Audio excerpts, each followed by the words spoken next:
Hello नमस्कार दोस्तों, स्वागत है आपका नित्य ज्ञान पॉइंटर के डेली करंट अफेयर्स में। दोस्तों इससे बेहतर कहीं नहीं। आज है 14 सितंबर और आज हम लोग दोस्तों 14 सितंबर के महत्वपूर्ण करंट अफेयर पर चर्चा करेंगे दोस्तों। तो आज का दिन दोस्तों आप लोग जानते हैं, आज है दोस्तों हिंदी दिवस। तो सबसे पहले आप लोगों को हिंदी दिवस की ढेर सारी शुभकामनाएँ। अभी तक हमारे चैनल को सब्सक्राइब नहीं किए हैं, सब्सक्राइब कर लीजिए, साथ ही बेल आइकन को जरूर प्रेस कर दीजिए ताकि लेटेस्ट नोटिफिकेशन आपको मिलती रहे। इस करंट अफेयर्स का यदि आप PDF डाउनलोड करना चाहते हैं तो डिस्क्रिप्शन में हमारे टेलीग्राम चैनल का लिंक दिया गया है, आप उसे ज्वाइन कर सकते हैं। डेली के PDF यहाँ पर अपलोड कर दिए जाते हैं और आप उसे डाउनलोड कर सकते हैं। ये हमारे कुछ क्लासेज हैं जो लाइव चलती हैं। ये दिन में से कोई भी क्लास यदि आप लेना चाहते हैं तो इनमें टाइम से आइए और क्लास को ज्वाइन करिए। चलिए स्टार्ट करते हैं। पहला जो प्रश्न है, किस राज्य ने अपनी पहली विरासत पर्यटन नीति की घोषणा की है दोस्तों? तो वो कौन सा राज्य है? वो है गुजरात। ठीक है, गुजरात राज्य सरकार ने दोस्तों अपनी पहली विरासत पर्यटन नीति की घोषणा की है। तो गुजरात के मुख्यमंत्री हैं दोस्तों विजय रूपानी, उन्होंने अपनी पहली विरासत पर्यटन नीति बनाई है। उसके जो प्रमुख बिंदु हैं वो देखते हैं। तो इस नीति के अनुसार क्या होगा कि राज्य में जनवरी 1950 से पहले जितने भी निर्मित महल हैं, किले हैं, ऐतिहासिक स्मारक हैं और संरचना हैं, उनको दोस्तों होटल, बैंक्वेट हॉल और हेरिटेज रेस्तरां और हेरिटेज संग्रहालयों में परिवर्तित किया जा सकता है दोस्तों। ठीक है, तो राज्य सरकार दोस्तों नवीकरण या विस्तार के लिए नए या मौजूदा हेरिटेज होटलों को 5 से 10 करोड़ रुपए का इसमें समर्थन भी देगी। डेवलपर्स जो होंगे दोस्तों उनको नया विरासत शुरू करने या फिर जो मौजूदा विरासत है उसको संग्रहालय या रेस्तरां, बैंक्वेट हॉल और हेरिटेज रेस्तरां को बहाल करने के लिए 45 लाख रुपए से लेकर के 1 लाख करोड़ रुपए तक के लिए भी प्रदान किए जाएंगे। ठीक है, तो मैप पे देख लेते हैं। यहाँ पे जो रेड वाला दिख रहा है ये है दोस्तों गुजरात। जो कैपिटल है इसकी वो है गांधीनगर।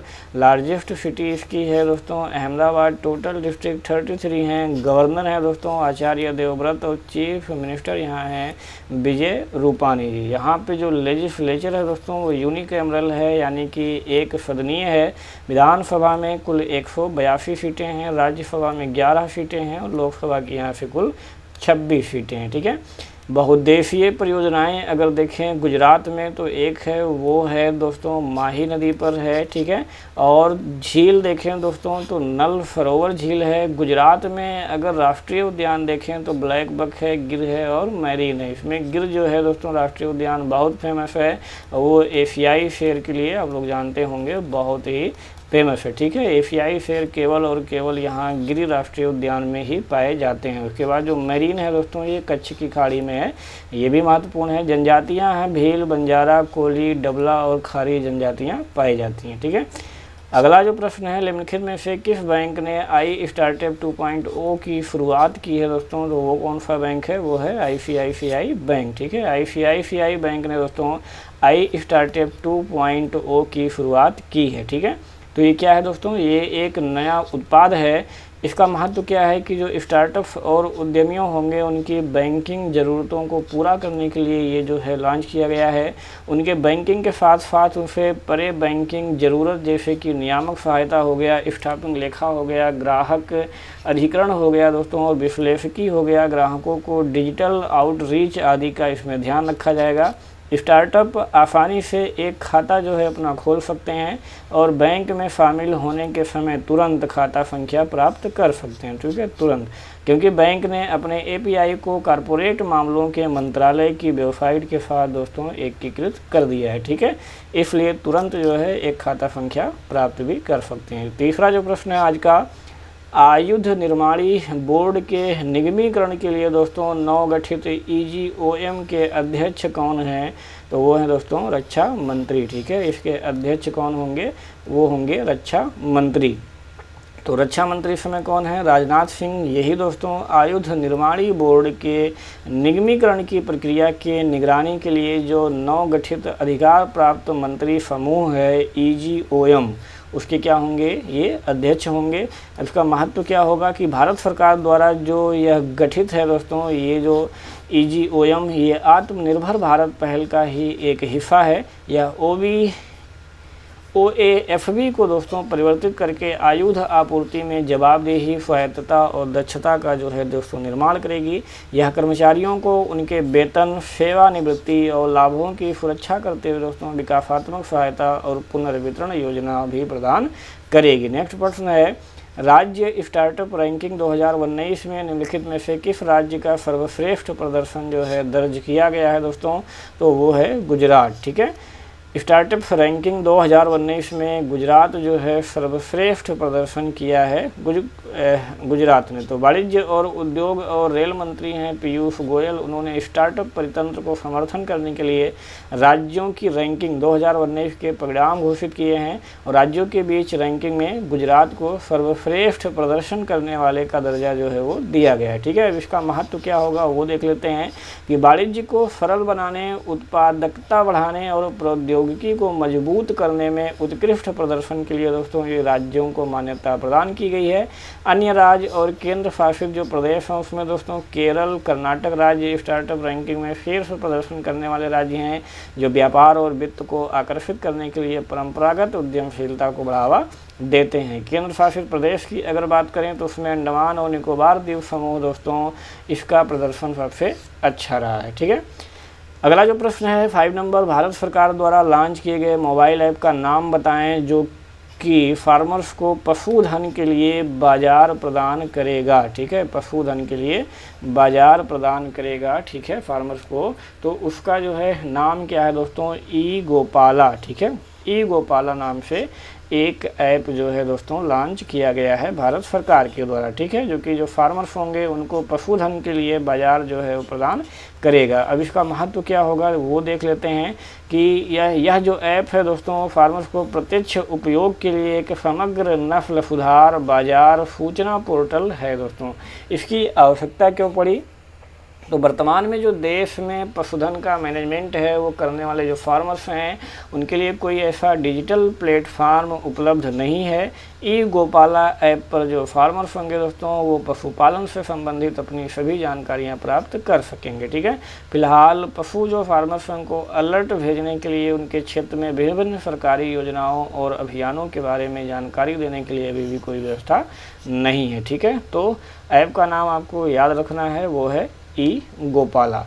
अगला जो प्रश्न है, हाल ही में समाचार में रहा दोस्तों फरोद पोर्ट क्या है? फरोद पोर्ट, तो ये है दोस्तों विवाद निवारण तंत्र। ठीक है, विवाद निवारण तंत्र। तो फरोद जो पोर्ट है दोस्तों society for affordable redressal of disputes, यानी कि विवादों के किफ़ायती समाधान के लिए समिति। ठीक है, पोर्ट तो एक विवाद निवारण तंत्र है दोस्तों जिसका समुद्री क्षेत्र के सभी प्रकार के विवादों के लिए केंद्रीय नौवहन राज्य मंत्री स्वतंत्र प्रभार श्री मनसुख मांडविया द्वारा जो है दोस्तों शुरू किया गया है। ठीक है, तो आपको ये स्पेशली ध्यान रखना है कि यह एक विवाद निवारण तंत्र है और किसके लिए? समुद्री क्षेत्र के सभी प्रकार के विवादों का ये निपटारा करेगा फरोद पोर्ट। ठीक है, तो अब इसका महत्व देखते हैं क्या है कि फिर समुद्री क्षेत्र के विवादों का किफ़ायती और समयबद्ध दोस्तों इसमें समाधान प्रदान करना।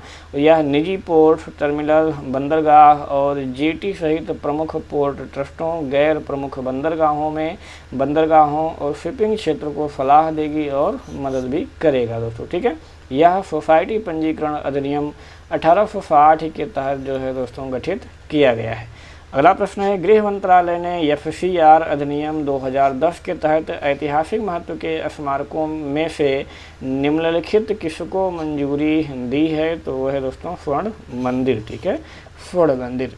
तो गृह मंत्रालय ने स्वर्ण मंदिर, जिसे कि अमृतसर में गुरुद्वारा हरमिंदर साहिब के नाम से भी जाना जाता है, को विदेशी अंशदान विनिमय अधिनियम यानी कि FCRA 2010 के तहत जो है पंजीकरण की अनुमति दे दी है। इसका महत्व क्या है वो देखते हैं कि अब यह जो स्वर्ण मंदिर है दोस्तों विदेशी दान प्राप्त करने की अनुमति देगा। ठीक है, इसका ये एक सबसे बड़ा महत्व है। तो सिख धर्म की ओर से विदेशी योगदान का उपयोग ज़रूरतमंद लोगों को वित्तीय और चिकित्सीय सहायता प्राप्त करने के लिए दोस्तों किया जा सकता है। इसका इस्तेमाल लंगर की व्यवस्था करने के लिए भी किया जा सकता है, जो कि एक मुक्त सामुदायिक रसोई घर है। ठीक है, चलिए अब थोड़ा सा FCRA के बारे में देख लेते हैं दोस्तों, विदेशी अंशदान विनियमन अधिनियम 2010। तो इसे दोस्तों गृह मंत्रालय द्वारा निष्पादित किया जाता है और यह भारत में स्वैच्छिक संगठनों के जो विदेशी वित्त पोषण हैं उसको नियंत्रित करता है दोस्तों। दान देने वाले संगठनों को हर 5 साल में अपना पंजीकरण जो है इसमें कराना चाहिए। नेक्स्ट प्रश्न है दोस्तों, हाल ही में अमेरिकी अंतरिक्ष यान NG-14 साइग्रस का नाम निम्नलिखित में से किस पूर्व अंतरिक्ष यात्री के नाम पर रखा गया है? तो वह है दोस्तों कल्पना चावला। ठीक है, कल्पना चावला के नाम पर NG-14 साइग्रस का नाम रखा गया है। तो एक अमेरिकी अंतरिक्ष यान है दोस्तों NG-14 साइग्रस, इसका नाम स्वर्गीय भारतीय अमेरिकी अंतरिक्ष यात्री कल्पना चावला के नाम पर रखा गया है। इसका नाम होगा SS कल्पना चावला। ठीक है, लॉन्च इसका देखते हैं तो SS कल्पना चावला कैप्सूल को एंटर्स रॉकेट NG-14 मिशन के तहत 29 सितंबर को नासा के वर्जीनिया स्पेस के mid Atlantic regional space port यानी कि मार्स वालप आइलैंड से दोस्तों इसको लॉन्च किया जाएगा। कल्पना चावला का अगर योगदान देखें दोस्तों तो चालक दल के रूप में अंतरिक्ष में जाने वाली पहली भारतीय महिला हैं और 2003 में स्पेस शटल कोलंबिया में सवार 6 साथियों के साथ दोस्तों उनकी मृत्यु हो गई थी। ये है दोस्तों, आपको दिख रही होंगी पिक्चर में कल्पना चावला। पिछला जो प्रश्न पूछा गया था आप लोगों में से कि निम्न में से किस राज्य सरकार ने हरियाली सुनिश्चित करने हेतु आई रखवाली मोबाइल ऐप लॉन्च की है? तो वो किसने लॉन्च की है दोस्तों? पंजाब सरकार ने। ठीक है, आई रखवाली ऐप। तो पंजाब सरकार ने राज्य में हरियाली बनाए रखने और पंजाब में पर्यावरण संरक्षण के लिए आई रखवाली ऐप को लॉन्च किया है। यह ऐप लोगों को अधिक से अधिक पेड़ लगाने और ग्रीनरी सेवियर्स बनने के लिए प्रेरित करेगा। इस ऐप का उपयोग पेड़ों की अवैध कटाई के साथ साथ वनों को भी किसी तरह की क्षति से रोकने के लिए भी किया जा सकता है। ठीक है, चलिए अब हम लोग यहाँ पर देख लेते हैं मैप पे। तो ये दोस्तों दिख रहा है पंजाब। कैपिटल जो है दोस्तों इसकी है चंडीगढ़। लार्जेस्ट सिटी जो है वो है लुधियाना। ठीक है, गवर्नर कौन है दोस्तों? VP सिंह बंदोरी और चीफ मिनिस्टर हैं कैप्टन अमरिंदर सिंह। लेजिस्लेचर दोस्तों यहाँ पे यूनिकैमरल है, कुल 117 सीटें हैं। लोकसभा में 13 सीटें और राज्यसभा में कुल 7 सीटें यहाँ पे जाती हैं। बहुउद्देशीय परियोजनाएं अगर देखें यहाँ तो पोंग है, भाखड़ा है, देहर है और शाहपुर कंदी है। ठीक है, इनमें से जो भाखड़ा नांगल है दोस्तों वो है सतलज नदी पर, जो कि बहुत ही इंपॉर्टेंट है, आपको ध्यान में रखना है। उसके बाद पोंग का नंबर आता है जो कि किस नदी पर है? ब्यास नदी पर है। ठीक है, तो ये 2 बहुत महत्वपूर्ण हैं। उसके बाद देहर, शाहपुर कंदी आप ये ध्यान में रख सकते हैं। जनजातियां यहाँ पे गद्दी और भूंट 2 जनजातियां पाई जाती हैं। जो आपके लिए जो अगला प्रश्न है वो ये है, निम्नलिखित में से किस राज्य में 1500 करोड़ रुपए की लागत से विश्व के सबसे बड़े टॉय म्यूजियम बनाने की दोस्तों घोषणा की गई है? ठीक है, 1500 करोड़ रुपए की लागत से विश्व का सबसे बड़ा टॉय म्यूजियम दोस्तों किस राज्य में बनाया जा रहा है? इसका आंसर दोस्तों आपको कमेंट बॉक्स में देना है। तो इसका आंसर आप लोग कमेंट बॉक्स में ज़रूर दीजिएगा। हमें आपके आंसर की बेसब्री से प्रतीक्षा रहती है दोस्तों। सभी के आंसर का हम लगभग रिप्लाई भी ज़रूर कर देते हैं दोस्तों। तो चलिए ख़त्म करते हैं आज का current affair. Thanks for watching, have a good day. Daily current affair देखने के लिए बहुत बहुत धन्यवाद। जय हिंद, जय भारत।